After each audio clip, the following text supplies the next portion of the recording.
So, okay. And then,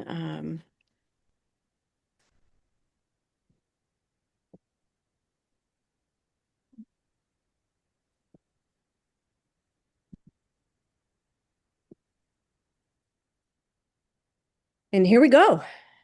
The good, the bad, and the magnificent. Initially, I was going to call this the good, the bad, and the ugly. My friend Linda, who you're going to hear about, said to me, "Ugly? What's ugly out there?" And I said, the buffalo. She goes, "Judy, they're magnificent." So hence, we have a slight title change, partly because of my friend. Uh, I've been out to South Dakota 3 times in my life. Once as a very young teenager, it was a destination point for a family trip. The destination was Mount Rushmore, and that was it. I remember my dad pointing out the window saying, "The Black Hills are out there." I have no idea if I was looking at the Black Hills or not. So that, it was a short 5-day trip out there. The second time I went was in 2013 with my significant other, Joe. We were passing through. We had been in Yellowstone National Park and we were on our way back home, spent a couple days in the area. And the third time was a couple years ago, 2022, with my friend Linda. It was an RV trip out to Glacier National Park. And again, we were just coming back home. We spent 3 nights in the area. So it wasn't our destination. It was really, again, sort of a pass-through trip. So I'm going to share information, especially from the last 2 trips. It's as comprehensive as what I had seen at that time, but obviously there's so much more to see out there. Well, if you've ever been anywhere near Rapid City, South Dakota, if you've been anywhere near South Dakota, you probably have seen signs for wall drug. And you get wall drug country, and it's a national treasure. Hey, and don't forget to come here. We have wonderful pie, and coffee is only 5 cents. It still is only 5 cents. They have breakfast, they have donuts, they have whatever you would want to eat. They have free ice water, and we'll talk about this in a little bit. And if you've missed all those other signs that would be welcoming you to wall drug, don't forget this is the last exit. You better get off. Well, we're going to come back to wall drug at the end of the presentation, but you are now entering wall drug country. So just to give you, a little, yeah, my arrow is working up here, from Chicago to the southwestern South Dakota, where Rapid City is located right about here. It doesn't show on the map. It's about 913 miles, or if you drive straight through, it's going to be about a 13-hour trip. Now, this map looks a little bit complicated, so let me do a little orientation on it. Here's Rapid City on Interstate 90, which comes from Chicago, or goes through Chicago and continues west. And from there, it's sort of south of Rapid City, a little bit southwest, are some major sites that we visited. One is Mount Rushmore National Memorial.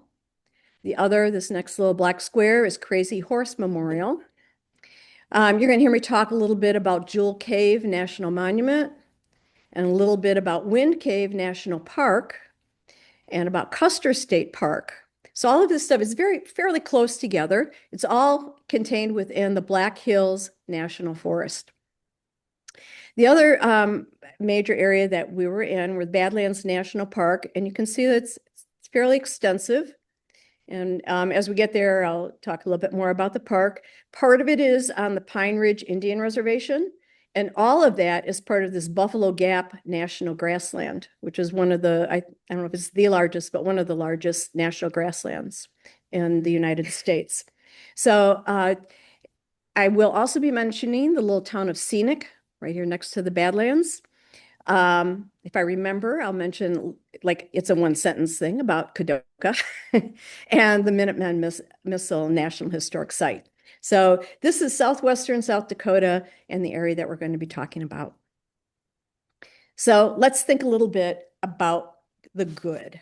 I was thinking about the good in terms of the monuments that were there, the national monuments, and the people that are represented in it. Mount Rushmore is going to be the key national monument that you come to, and again, it was our destination point as a family vacation, with 4 presidents etched in granite.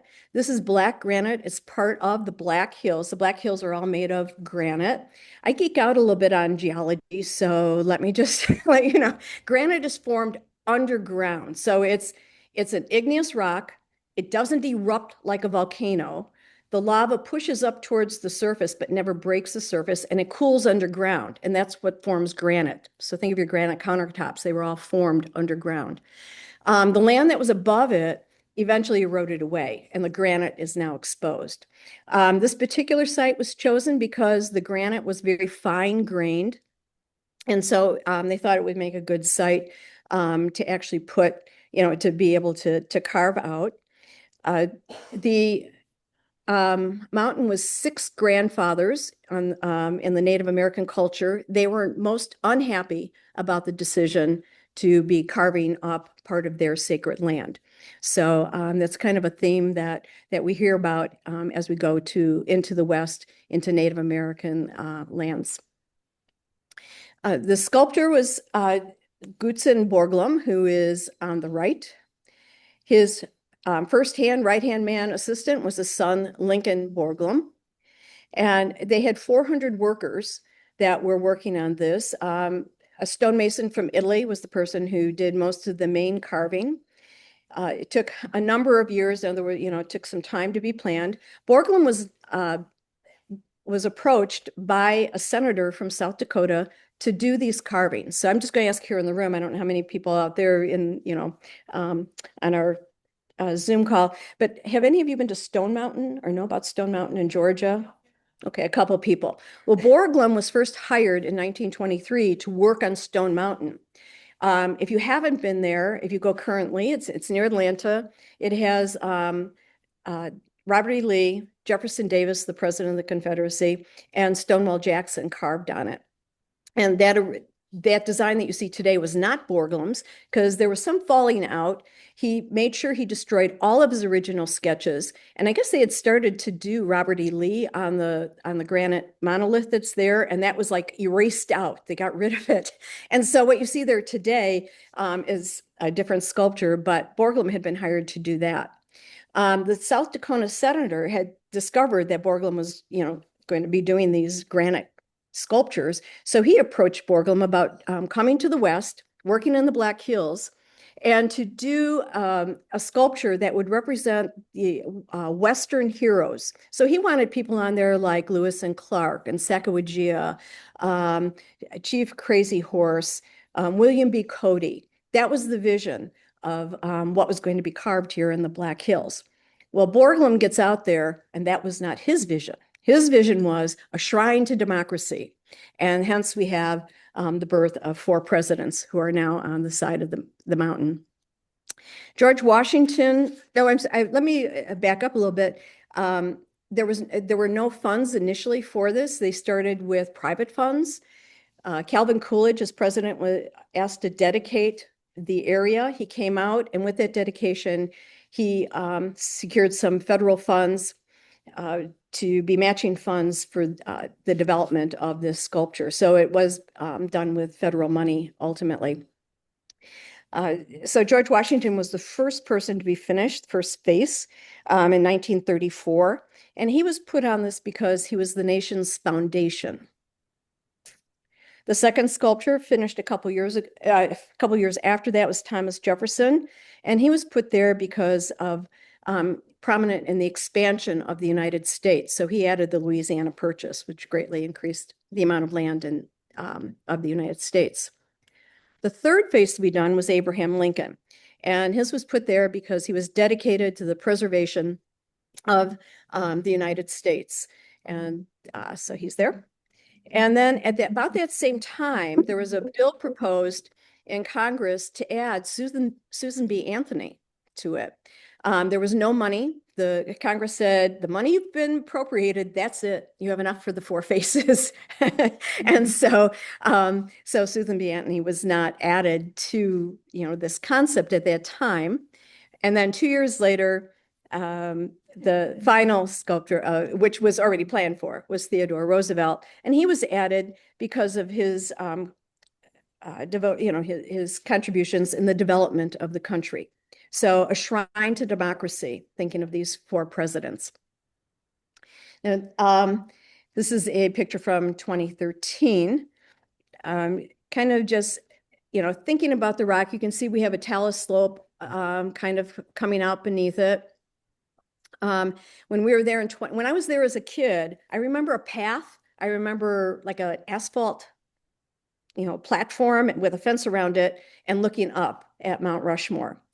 And I can't remember the exact year, but I think I was only 12 or 13. This is 2013. So in 1976, for the bicentennial, they redid part of the park. They added an amphitheater and a little stage area in the background. It really was pretty nice in terms of what they had done. And there's a museum underneath there and a visitor center. So they kind of cleaned it up. Borglum also said, hey, we need to have a sculptor's cottage. We need to show what this process was. So it's down a little path. The little time it's going to take you to get there, I would actually recommend it. Inside, there's the models of what they were initially thinking about and some of the carver's tools. So it's not a huge museum, just a nice little thing to see. This was the first idea of Borglum. Notice there were only 3 presidents on it at that time. This was what was planned. 4 presidents. Notice that they're from waist up, okay, and a little bit over an inch on this model equals 1 foot on the actual sculpture. On the sculpture itself, these heads are 60 feet in height. So think about a 6-story building, if you can imagine a 6-story building you know of. It looked like it was finished. Okay, well, let me get there. So the comment here was the Abraham Lincoln one doesn't look like it's finished. Well, here you go. It's not. Borglum died in 1941. His son took over. The sculpture was in about the state you see it, as you see it today. There were 2 things that I read about. Probably the most prominent in the literature is that the money was spent. They had no more money to continue the sculpture. And so it ended where it ended. Also, there was some concern about putting stress on the bedrock, on the granite, and that if they continued to chisel away at this and blast away, that they might actually damage the head sculptures in some way. So there's a little bit of concern about the stability at that point. The third, I guess the other thing I read was that they actually ran out of money. So whether it's unstable or not, I can't, I'm not a geologist, just a geologist at heart. So they were not finished, and I'm going to say probably never will be. Very good observation, Jody. So what you see on the left, this was the entrance when I was there in 2013. They had created in 1976 this avenue of flags. It has the 50 states, the District of Columbia, 3 territories, and 2 commonwealths. So anything associated with the United States is represented here. When I returned in 2022, they've kind of redesigned it a little bit. I want to point out the sky is black down here. So it was obviously an evening tour, but you can see they've kind of redone it and updated things a little bit. Well, if you haven't been there in the evening, I have to tell you, I just so highly, highly recommend it. I was traveling with my friend Linda, and she says, oh, I've seen Mount Rushmore. We don't even need to stop there. Just seriously, she really, the people are laughing here. But yeah, she just said, been there, done that. I says, have you seen it at night? She said, no. I said, I think you want to go to this. So, and I had been there with my friend Joe, the 9 years prior to that. So in the amphitheater, when you walk in, everything is dark. That's why I pointed out that avenue of the flags with, it was dark sky behind it. You get to the amphitheater and they're playing America the Beautiful, and pictures are flashing on this screen. And all of a sudden they illumine Mount Rushmore. There's a hush in the crowd and because it really is, everything's dark. You don't even see it there. And then all of a sudden it just emerges. A ranger comes out, does a little presentation and talk. Then military veterans and active military are invited to the stage, or someone who might represent them if they're unable to walk down the stairs. Each one is handed the microphone to introduce themselves and the branch of the service that they served in. Very touching. And then 5 or 6 are asked to retire the flag for the colors for the day. Well, I'm going to tell you, by the end of this ceremony, this is the second time I saw it, there are tears. I mean, it's just so patriotic and very, very moving to go. So I highly, highly recommend it if you have the opportunity to do that. And when you leave, there they are, the presidents shining down on you. Now, you may say, okay, we said this is probably, this is it. Let me also let you know that there have been proposals for additional presidents to be added to this sculpture over the years. John Kennedy, Barack Obama, Ronald Reagan, and yes, last January, a bill was introduced in Congress to add our current president. However, I think in just going back to the geology of it, probably the lack of stability or concerns about that there will be no additional sculptures of any kind added to this. The National Park Service is in charge of maintaining it. They do go up and they fill cracks on an annual basis to make sure that it's stable, so no noses fall off, I guess. Well, so you find all kinds of things when you drive around. Here's another good guy, Smokey the Bear. This was just, it popped up as we rounded a corner in the car. This Smokey the Bear is a 30-foot sculpture. So again, I always say, think about, if it's 30 foot, a 3-story building. It is the world's tallest Smokey the Bear sculpture, and it's dedicated to all the firemen and people who work on the fires in the mountains there. So it was just kind of a nice little surprise and another good guy. I would like to share with you some information about the Crazy Horse Memorial. This memorial, as I said, Rushmore kind of eliminated having any images that were about the West. And so about that same time, the Native American population said, wait a minute, we really want to honor someone from our own culture. And, it was supposed to be on the original plan for that Six Grandfathers Mountain. And since it wasn't, the elders got together and they approached someone named Korzak Ziolkowski. Now, Korzak Ziolkowski actually worked at Mount Rushmore. He wanted to be the first right-hand man to Borglum, but Borglum's son had that honor. So Ziolkowski actually left sculpting at Mount Rushmore. He submitted a sculpture at the 1939 World's Fair, and the elders saw that and they invited him to come out and to design and to sculpt a monument to Native Americans, and they had chosen Crazy Horse as who they wanted sculpted. There was a little war, a war in between, not a little war, but World War II. But Korzak, he had agreed to do it and he came back in 1947. They scouted out the mountain, so they went to Thunderhead Mountain, which you see in the background, and he started dynamiting away in 1948. He had a first wife. They got divorced, and around this time, he also married a volunteer who was significantly younger than him, at least 20, 25 years younger than him. They had 10 children, and those 10 children and several grandchildren now actually still work at the foundation. Some of them are actually sculptors on the mountain, and some work with the foundation. So Kowski is buried at the base of this memorial, and on his tombstone, it just says storyteller in stone. You can't see it. It's on the other side of the mountain. They don't take you to it, but I think it's kind of a touching story.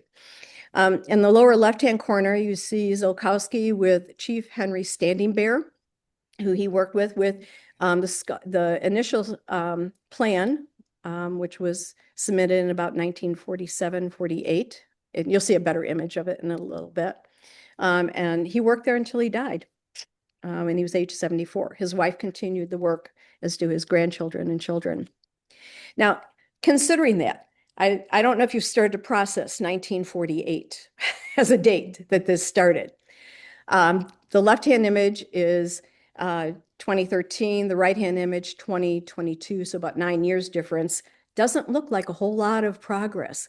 They're literally going up there and dynamiting, but consider that this mountain would have been rounded on this side. So they've taken out all of this rock. The rock, by the way, is crushed up and used to pave the roads that are here on the property.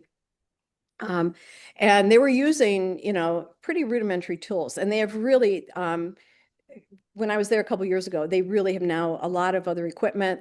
A lot more, the technology has advanced so much more. So they're really hoping things progress a little bit more. But we're talking over 75 years here of, it doesn't look like there's been a whole lot of change. So we zoom in here, you kind of see this has been flattened out, but you don't see any kind of a hand or finger. There's little roadways that lead up to here. And of course, they have that pass through so you can get up on the other side. And if you go to the more current image, they've done something here. I'm not quite, to help maybe stabilize the mountain a little bit, but you can still see the road coming up. But you see a little bit more work, more definition in this area. It is granite. It's pegmatite granite, so it has a little bit different color. And again, originally, Zolkowski, he wanted to build this on the Tetons as opposed to here. But the Lakota Sioux were very definitive, no, it has to be in the Black Hills. So this was the chosen mountain. The first time I was there, they actually drew where the horse's head was going to be. So that was kind of, you get a little bit more of an image. It was gone by the next time. But this was off the internet where there was an imposed, here's what the image is going to look like. So they have a lot more stone to get out in this area. They're going to be carving out. So think about all this is yet to be carved. This is what's been done in about 75 years. So they have no date in terms of when this is going to be done. It's just left open-ended. Yeah, just, this eye from eyelid to eyelid is about a little bit over 8 feet tall. And the width across is between 18 and 19 feet across. So just the dimensions of this are just so immense. This was off the internet. You can take tours up to the top. They cost several $100s and you have to allow a half a day. So I wasn't able to do that, but you can see they have the technology up there is a lot different than what they started with. They actually have a crane they moved up there that helps them move the equipment around on the spot. They have a lot more fine-tuned drills and bits, but the men are still up there and they still are, jackhammering some of the stone out and they still polish some of it by hand. Now, this was the original sculpture, the model that Korczak did. It's in Georgian marble. But I put the plaque there because I thought this was interesting. That Crazy Horse, first of all, never allowed his picture to be taken. So no one knows what he looked like. And so it's really to the spirit of Crazy Horse and to his people. So it's not an exact likeness. And with the hand outstretched, it was sort of an answer to, I mean, you've heard maybe, snidely, maybe in movies or something like that. So where are all your lands now? It's like sort of like, the white people have come and they've taken over. And Crazy Horse replies, my lands are where the dead lie buried. And he points westward into the fields. So yeah, it just kind of, there was a real plan to what was going on here. Korczak also built a larger model out of marble. And the idea is that you can kind of get a sense of what's going to happen here on the mountain behind it. But I think the plaque kind of is interesting because it starts telling you all the dimensions. Again, it is going to be the largest, when finished, the largest sculpture in the entire world. It'll even be taller than the Washington Monument. So they have very big plans. The first time I was there, they had this scale model of the property. So this is more than Crazy Horse Memorial sculpture. The entire area is dedicated to Native Americans. Here's like the museum area. So, for the public to come and they have a wonderful visitor center, great movie for orientation, lovely museum about Native American artifacts, as well as a museum to Korczak, Zolkowski, and his family, and what they've gone through. They've started a university there for Native Americans. There's about 400 students there to study Native American culture. They come from about 70 different Native American tribes and represent about 29 states. So this is more than just a sculpture. It's a huge undertaking to honor and maintain the Native American culture. Obviously, they have an indoor museum with artifacts, to learn about different cultures. Something else I would recommend, they have an additional, it costs like $5 to ride the tram. The interpreter that went with us was a Native American volunteer. And you get to the base of the mountain. So for that extra $5, I mean, you really get a lot closer. Otherwise, you're a mile away. This gets you, and he was so good at talking about all the stuff that was going up, what they were doing in terms of doing the carving and mixing it in with the Native American culture. So I highly recommend that. Also on the property, again, they want people who visit, they want visitors to leave with a sense of actually understanding and knowing about Native American culture. So the university students do come and perform on a stage. This is a Lakota Sioux young lady. She's doing a hoop dance. She learned it from her father, who is also a hoop dancer. And she's representing different animals. And this would be my guess, a butterfly.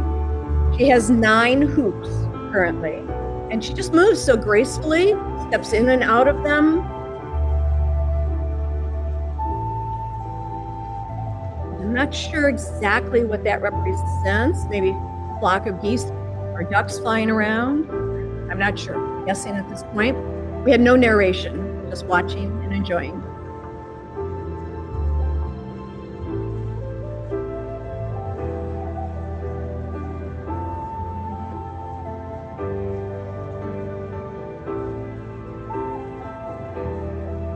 Quite a skill to move those hoops. I mean, a bird of some sort, perhaps an eagle or a hawk, flying over the buffalo.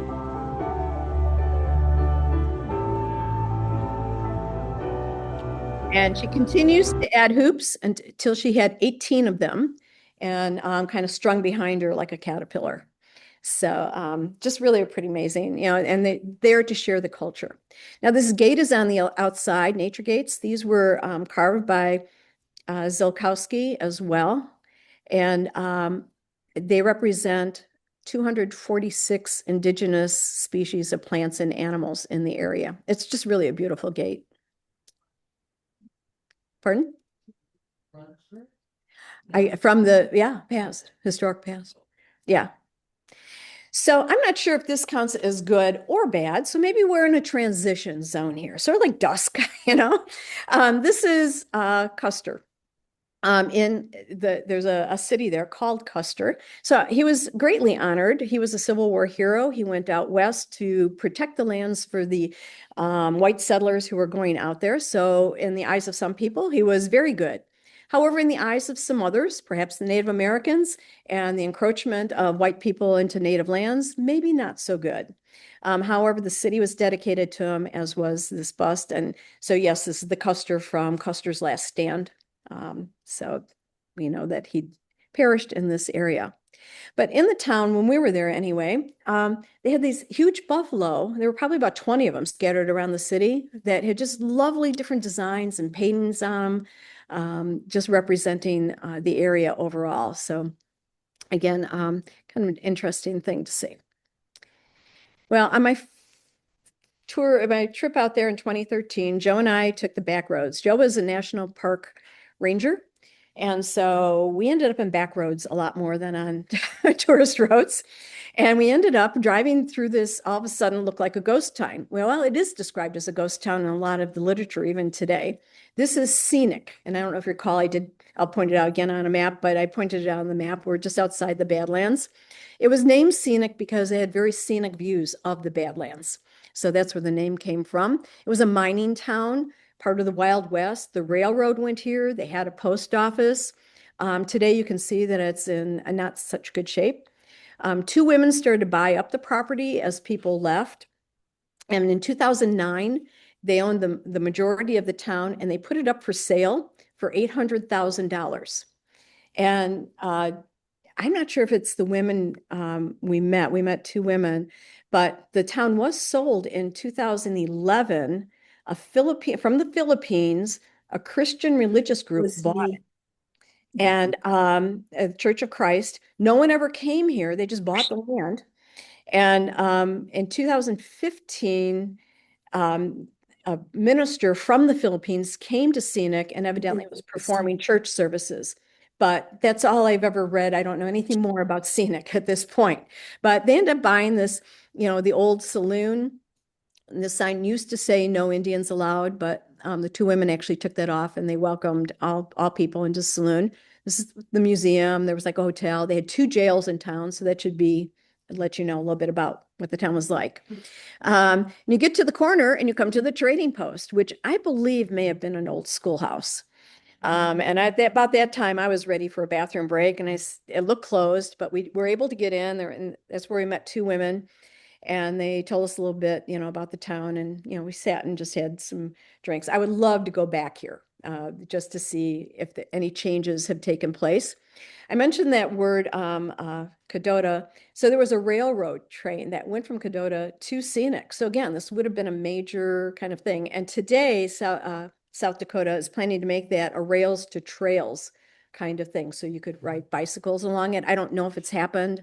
I've read about it, but haven't seen anything.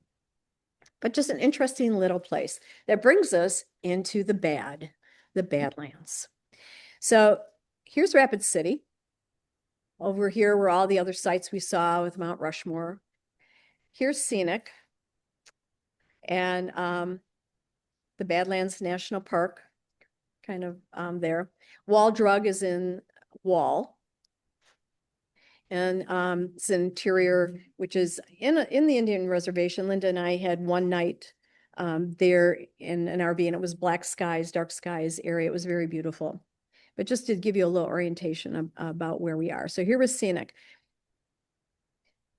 So I'm going to orient you again. Here's Scenic again. So this black road that you see going up is all gravel. So like I said, Joe likes to take the back roads. I have not, I guess we drove by this, but I don't recall much about it. It's in the Grasslands National Prairie. So it was probably pretty flat and just pretty grassy. We got to Scenic and then drove this gravel road. Most people come from Wall and drop down into the park, or they come from I-90 and they go to the visitor center and exit going up to Wall. So we saw a part of the park that I'm going to say most people don't travel to.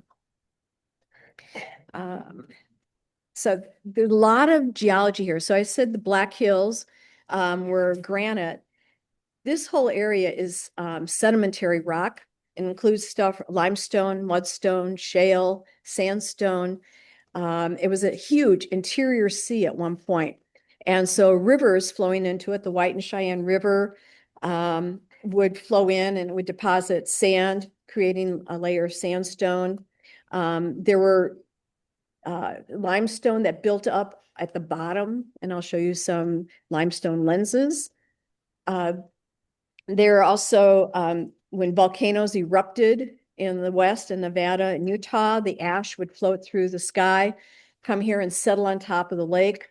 And the lake dried up. So today it's a fairly dry area, but the lake dried up and a jungle actually grew up there. So a little bit more about that later. I also want to point out this Ben Raphael Visitor Center. It sounds to me more like a sort of a Jewish name. And I thought, interesting, name for a center here in an area that has a lot of Native Americans. Well, it turns out he was Native American. His foot was light feathered. He was the first Lakota Sioux congressman in the U.S. Congress. And so this visitor center actually is named after him with his Americanized name. And there's a paleontologist lab that you can go in. You can see paleontologists actually working on this area because this area is one of the world's richest fossil areas as well, with ancient horses, ancient rhinoceros, and then the fossils that you would typically find, the water fossils and plant fossils in sedimentary rock. So here's our gravel road leaving Scenic. This is a limestone lens. So lens being kind of curved, made of calcium carbonate. And a lot of pictures. Every place we turned, it just seemed like there was a different view and a different scene. This is Scenic as we're getting into the park. Behind it is Sheep Mountain. So Scenic is not a very large town, but the grounds seem kind of modified. We get to the sign that we're entering the park. And on one side, as we pull into a parking lot, here's our gravel road. Everything is just grassland. This is September. Pretty flat, but just imagine being someone on horseback or someone in a wagon family coming on a wagon train coming out west.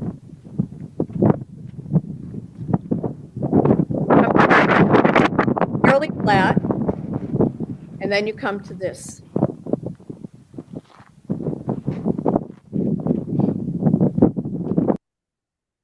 This is called the wilderness area in the Badlands. So the Native Americans actually was I'm going to mispronounce it, Menkosika, something to that effect, and it literally translated into Badlands. The French fur traders who came to the area also just termed it Badlands. So Badlands really are places that don't have much water. They don't, the temperatures aren't moderated, get really extreme hot and extreme cold temperatures. It's not really good for much. I mean, in terms, especially for agriculture, if that's why you're moving out there. There was mining in the regions, but you wouldn't necessarily go into the Badlands for mining to do it. So just lots of vistas and views. Now, there is, to my knowledge, there are no actual trails going through the Badlands. I think you can get a permit to walk through them if you like. Some trails go slightly into them. And then a lot of what you see is you have little pull-off areas. This one's a little bit larger where they actually had all these boardwalks with overlooks to look into the Badlands. So this would be either it's sandstone or mudstone. I don't know off the top of my head. But you can see the amount of erosion. I mentioned granite erodes at 1 inch per 10,000 years. This area is eroding 1 inch per year. So extreme erosion from water, the snow, the wind that you can hear in the background of the videos. And they anticipate or predict that in 500,000 years, this will no longer exist. So I don't think I think all of us still have a chance to see it, but but it is expected. I mean, as natural processes, it will disappear. So again, it's just, from grassy areas, I'll talk about the yellows and reds in a minute, to these gray areas, highly eroded. In the background here, you see like these grassy plateaus. So animals actually grazed here. There was a lot of sheep ranching here for a while, but lots of erosion. And on this part, when I was there in 2013, we saw animals. I did not see any animals in the park in 2022, but we were in a different part of the park. So this is a park that not many people go to. So we had the black prairie dog. That is not the prairie dog listening, it's Joe. See the black tip on the tail? But they're just kind of fun to watch.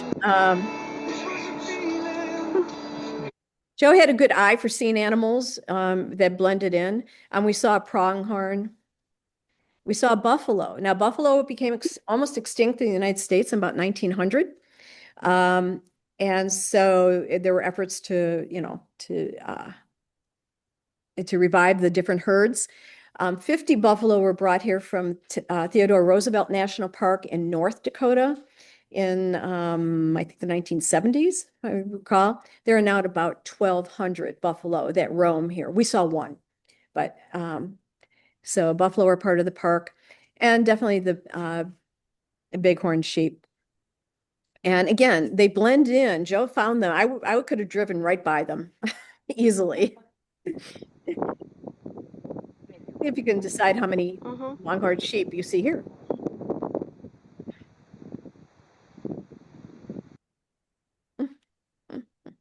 So obviously the big one. This one's pretty easy to see.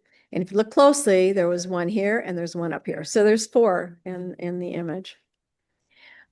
So just some more views. Like I said, it changed. Landscape changes. And that's because if you think about the bottom of any water body, it doesn't always have, it's not always perfectly flat. So you had different minerals that would settle here. This is sandstone and mudstone. The sandstone are the darker colors. The reddish color is the mineral hematite. So the sandstone was generally from running streams that would flow into this large body of water. But it would have been pretty calm to have these almost very distinctive layers or stripes. And you can see that, this would have been a longer time period of that deposition. as opposed to this other one that's pretty thin. But just these striped layers, sculpted out again, with the water, the wind, rivers.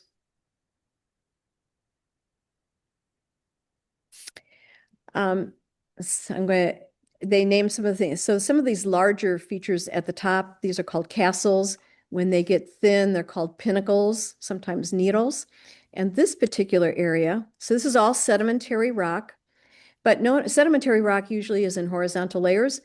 This is a vertical sedimentary rock. So think about if your garden gets really dry and you get cracks in the top. So think about this as a crack in the sedimentary layer. So new sediment comes in and flows down into it. So now you have a vertical sedimentary thing. So this is called a clastic dike. So it's not the same as a dike you would get from igneous rock.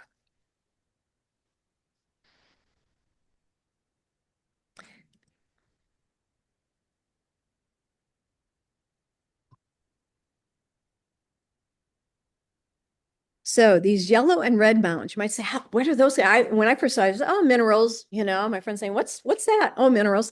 Well, okay. So envision this. You had this huge lake. The lake evaporates. You have kind of a muddy shale there, and a jungle literally forms here. So climate was different. We talk about climate change. This is millions of years ago. Climate change, a jungle grows in this area. The roots go down into the shale rock. The roots start to decay, and the chemical changes that occur causes this yellow color. So the yellow color is due to roots from jungle trees decaying in the soil that's there. Then there was another brief, this is, I don't want to say theory, but no one lived at that point. So this is the geologic story. The jungle kind of maybe ceased to exist for a little bit. Different soil got laid down and the jungle resprouts, occurs here again. And now you have different minerals. The roots of the jungle plants, as they decay, now form red. So this red and yellow are fossilized soils, actually due to the decay of the roots of jungle plants, if that makes a whole lot of sense. And then overlaid again with other sediment that flowed into that huge lake and now eroded away. So to me, that's just an amazing geologic story. Mm-hmm. And the colors are so bright. I mean, I was just gasping at seeing them. So I didn't expect it. I love this picture because you can see what would have been under jungle, but here's that top layer with all those stripes that I pointed out with the sandstone and mudstone. So when this erodes away, underneath it is this. And then in front, it looks like sort of a flowing mudstone. Some more pinnacles and castles. And then when you get like sort of a long, thinner area, that is called a wall. So as we leave the Badlands, this is without controversy in the area. North Dakota wants to send and has sent pipelines, gas and oil pipelines that would travel through South Dakota and through other lands and so there's a lot of concern about the continuing pressure from oil and gas companies to have pipelines in this area because of the potential danger. It's a very fragile ecology there, given the climate, and the dryness. So just really a lot of concern that something should happen with those pipelines. The second major controversy is with the Native Americans. The Park Service is working with them. That southern unit is co-managed with the Native Lakota Sioux in the area. However, I read something about the Lakota Sioux were still not happy with the fact that it wasn't named Tribal National Park. So there's still a lot of, Native American feelings about this land being sacred to them and that that we need to think about it. But that brings us to the Magnificent. And here's the Black Hills. So again, the Black Hills are granite. We had been in here with the Mount Rushmore and memorial to Crazy Horse. But again, on Needles Highway, we saw a pronghorn. They're just along the road. Joe always trying to get their attention. So. We are in the car. Again, the wisest thing, do not approach the animals, just observe them. And all of a sudden we come across these buffalo. Yeah, this is on Yeah, I believe it's part of Custer State Park. I'm not 100% sure that it is, but I just want to point out the size of this car and the size of this bison. Mm. Okay. They are no small little animals. And if you notice up on the hill, on the ridge, is literally a cowboy. So this is a herd that belongs, they're being ranched, and they are allowed to come and roam free. People can, stop again where you're highly recommended to stay in your car, which we did, because they are right next to you. So the males, this is a male, they can be up to a ton in weight. They have really thick skulls and they do fight. Their horns, both males and females have horns. And I hear they can get to be 2 feet long. I don't think I've ever seen any that are quite that long. Little calf. And they're just walking by you in the car. I mean, this is a mama and her calf. The mothers stay between the calf and any potential danger. So we're in the car. There's the mother. There's standing there really still. Watching out for him.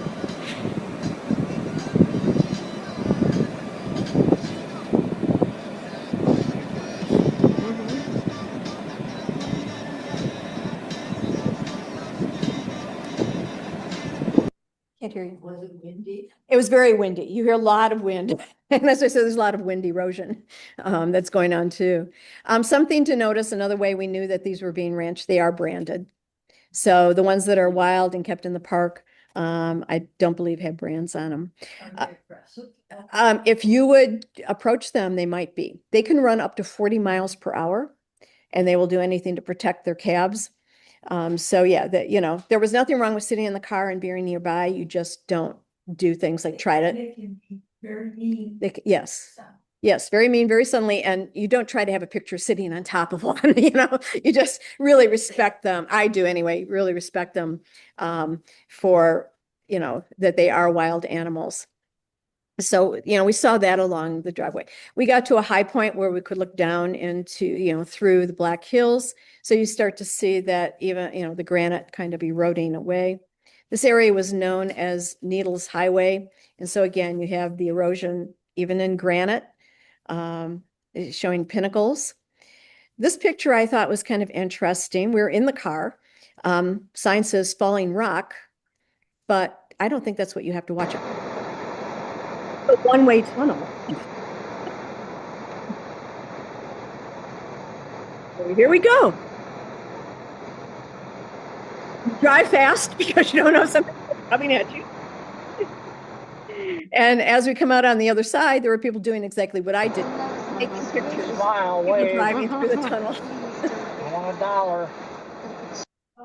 $1. Yeah, buses go through it. Yeah, yeah, yeah.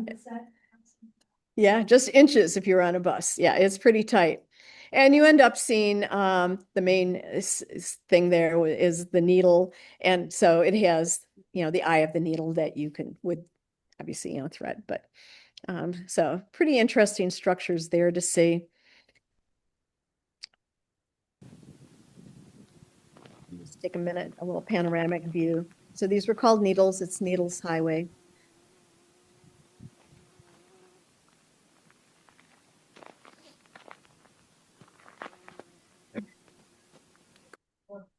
I was here in September. Both times I was in September. Sullivan Lake, there are multiple lakes. Remember, this is a state park, so there's a lot of recreational things going on for families and camping. So when I went the second time with Linda, well, actually it was my third time, but I'm not counting my childhood visit there because we weren't here. We went to the bison, to Custer State Park, literally to the bison center. So again, we saw the bison are there. They have herds of bison that they maintain. So that was a male. Here's a mama with the calf feeding. Calves always stay pretty close behind. No marks. And no marks on them, right? Branded. They say there's about 500,000 bison today. So the herds have been rejuvenated. The majority of them, like 450,000, are being ranched. So there's some here in Custer State Park that are part of the park. We found this, of course, cars stop and watch the bison, and it's sort of like, where are they going? Where we have one group going one way and one group going the other way. It's like, so we were there for at least a good half hour, 45 minutes. You just get a snippet of all the video footage. So where were they going? Well, on the one side, they were going down to a stream to get water. And on the other side, there looked to be some type of feed station. So I don't, that's all we could assume. In Custer State Park, they have feral donkeys. They maintain a herd of 11 to 12 donkeys. These are burros that were here from the miners. They were pack animals. When the mining industry kind of broke down there, the miners left and they left the donkeys. So this is like, these are descendants of some of the miners' donkeys. They are very aggressive in terms of if your window is open, they are there. Now, the park, again, you are not to get out of your car. Do not approach. Do not feed. However, they are so used to being fed by the people that are there. Our windows were closed because we had a dog with us in the car as well. And I mean, they were smashing their noses against the window. They wanted to be fed. The park is concerned that someone might feed them something that would not be good. So, but they are there and they're fun to watch and they are aggressive. Oh, they do slobber all over everything. Yes. Yes. Wild turkey. There were other animals here that we didn't see, but the extent of our seeing animals was in Custer State Park when I went the second time. So still in that theme of the magnificent, when you kind of look out here, it's one of the largest grassland prairies, certainly in the United States. But what do you see? Grass. Okay. Pretty flat and grass. Okay. Well, guess what? This to me was pretty magnificent. On my first trip there with Joe, as we exited the park, we came across this very small little building, Minuteman Missile Historic Site. So we went in, it was late in the day. They said, we're closing. And of course, we had to leave. We had needed to leave. Same thing happened when Linda and I were there. This image is off the internet because I have not yet seen this. The other building was gone. This is the new building. It's been new only a year or two, the new Minuteman Missile Historic Site. So as you look out over that grassland field, these are signs from 2013. I don't believe these signs are there anymore. You're looking out over the grassland and part of it is thinking about 1950s, Cold War, Soviet Union. Where do you put in missile sites? Where no one else lives. Because you don't want to draw any kind of armament coming back or ordnance coming back at you in your major cities. And so not only that, it was a fairly dry area, and I'll show you a map in a minute for another reason. So this was, yes. Yes, the other thing is the proximity. I was going to say, I'll show you the map, the proximity to the Soviet Union at that time. This particular area around where we're seeing this Minuteman site, 100 Nike 2 missiles, nuclear armament, the people who were stationed here, 24/7 alert status. So it was a highly significant front line in the Cold War. And again, as Cynthia mentioned, our proximity to hit Moscow, you don't go across the Atlantic Ocean, you go over the Arctic Ocean. Not only that, it would, by sending missiles in this route, they could not be attacked by Soviet ships that might try to intercept the missiles because the ships would be in the Atlantic Ocean and wouldn't have that range. So there's a reason for them being here, for many reasons. This is the site around Rapid City, around the Badlands. Again, 100 missile sites. However, keep in mind, there are over 1,000 missile sites scattered throughout the western areas, through some surrounding states. Now, a lot of these were decommissioned in 1991 with an agreement between George Bush and Gorbachev with a stand down to nuclear weapons. Not only that, in 1991, especially in the Badlands area, the Nike missiles that were there were about 30 years old. And so they were kind of decommissioning them anyway. So that kind of all worked out. I have not been, still have not been there. There's a visitor center and 2 other sites to see. You can actually go down into the control facility at one of the sites. You make arrangements, it's free. And you can look down into one of the missile, it's a covered site that you can look down and see them. But to me, to see that grassland and all of a sudden realize there's 100 missiles out here that can attack the Soviet Union was pretty amazing. Another amazing place, Jewel Cave, second longest cave in the United States. It's gypsum in the cave, and I just gotta say it's kind of glorious. When they light up, gypsum shines white, and so you get things called gypsum flowers, gypsum beards, and frost. It really is a really nice tour. They say it's not only the second longest cave in the United States, they feel almost, I think more than 2/3, about 3/4 has never been actually explored. You know, they can sense it, they can test it, because caves go, deeper into the earth. They don't necessarily aren't necessarily aerial in view. Not far from there is Wind Cave, and I have not been in Wind Cave. That had been on my agenda, have not gotten there. Wind Cave is considered a breathing cave, so I don't think it's windy in there, but it does have a movement of air. You can see it has more stalactites. It's right under this grassy area, so always kind of amazing. It is the 3rd longest cave in the United States. They do not believe the 2 caves are connected. They've never found any connection. And it's known for this, what's called boxwork, which is made out of limestone. Of the boxwork found in the world, 95% of it is here in Wind Cave.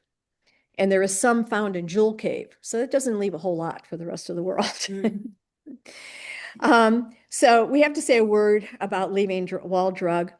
When Wall Drug was established by Bill Husteth in 1931, it was it was a drugstore. He was a pharmacist, but he did offer 5-cent coffee, which is still offered today, offered fresh cold water. Think about a traveler in 1931 coming across South Dakota desert. You have your windows down, no air-conditioned cars, windows down, dusty, hot in the summertime. And so you would welcome that glass of water. As a child, we used it as a respite place as well. We had stayed in Rapid City. Our air conditioner in our room broke. There was smoke in the room, water on the floor. There were no other rooms, no place at the inn, and no other hotels. I remember the guy was calling over. My dad said, okay, let's get in the car. We'll drive and see if we find a hotel. We did not. Only time in our family trips, my dad said, I have to pull over. I'm tired. We need to sleep in the car. And we did. Next morning, the first town we came to was Wall, South Dakota.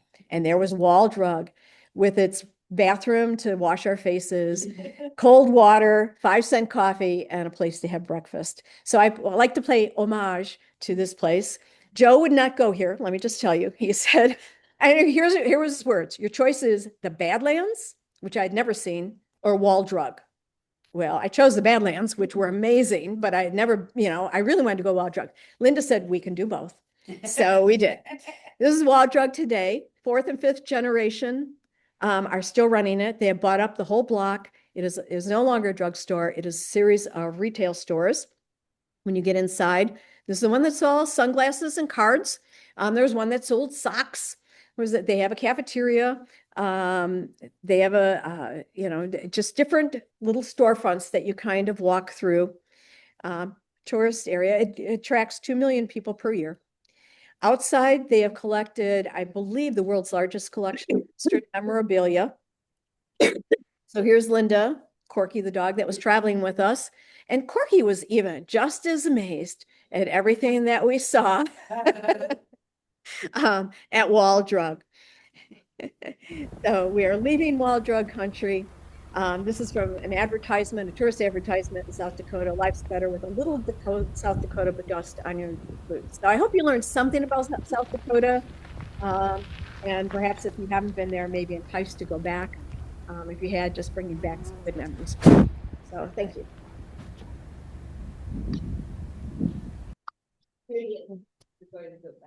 I do plan to go back because, and I had intended to, but the government shut down last fall when I was going to go because the presentation wasn't done because I didn't have those other sites yet. And some I want to go back to. So yeah, there's a plan. So what is the largest cave? The largest cave is Mammoth Cave in Kentucky. So, anything else? Not enough green. Well, we were there in September, so greenery was kind of going by the wayside a little bit.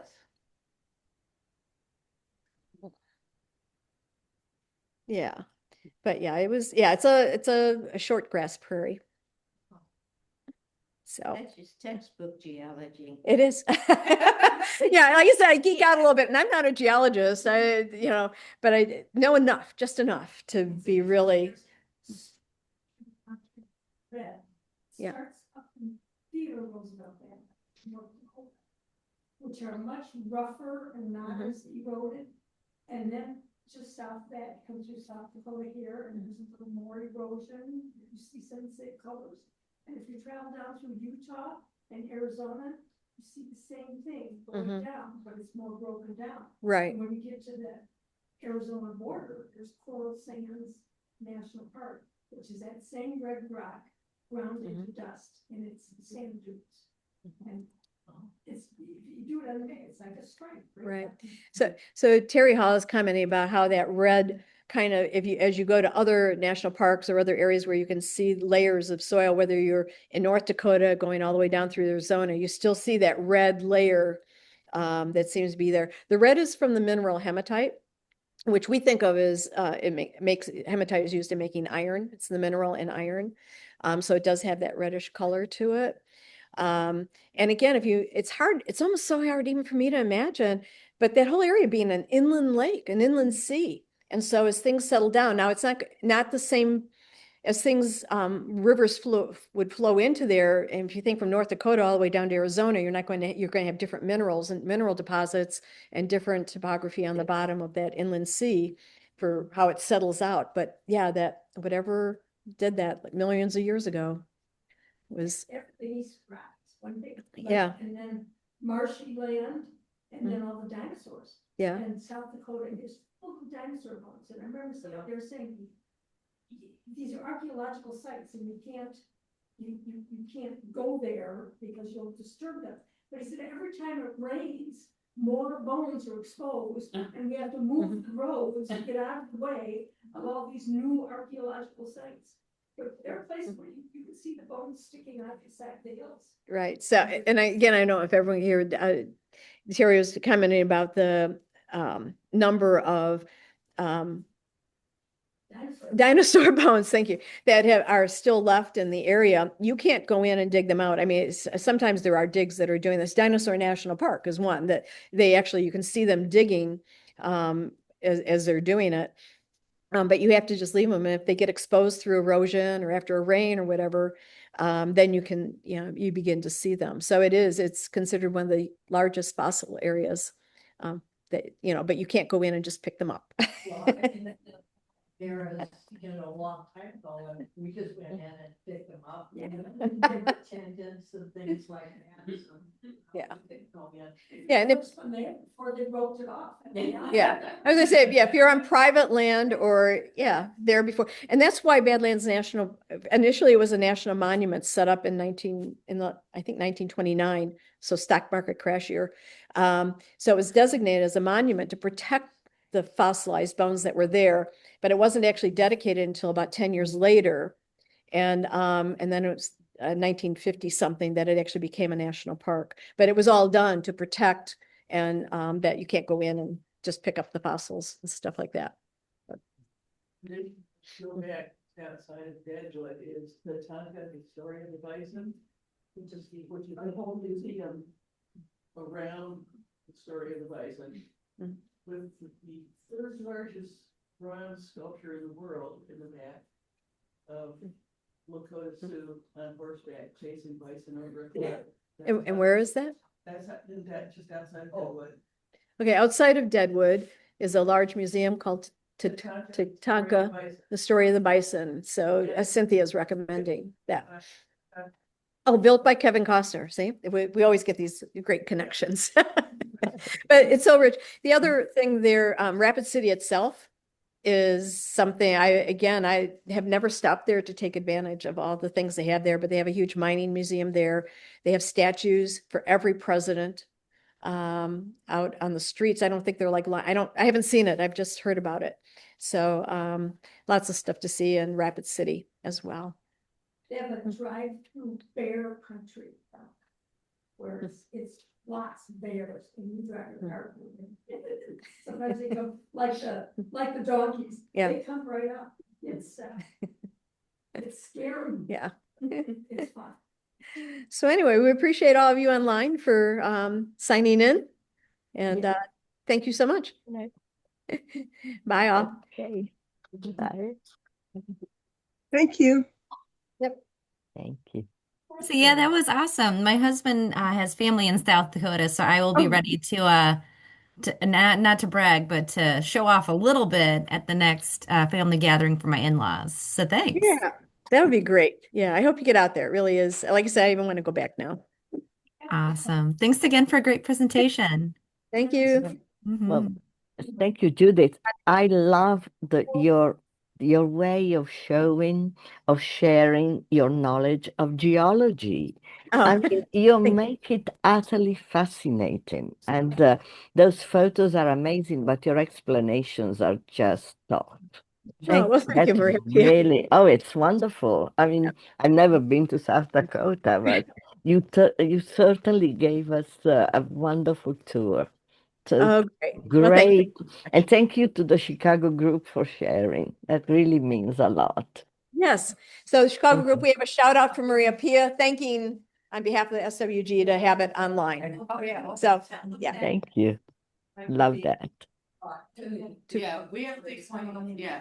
Yeah, we have other things planned for the next coming months that we can Good. also share. Marvelous. Thank you. Looking forward to it. Okay. Thanks so much. Terrific. Bye bye for Bye. now. Have a nice rest of your day.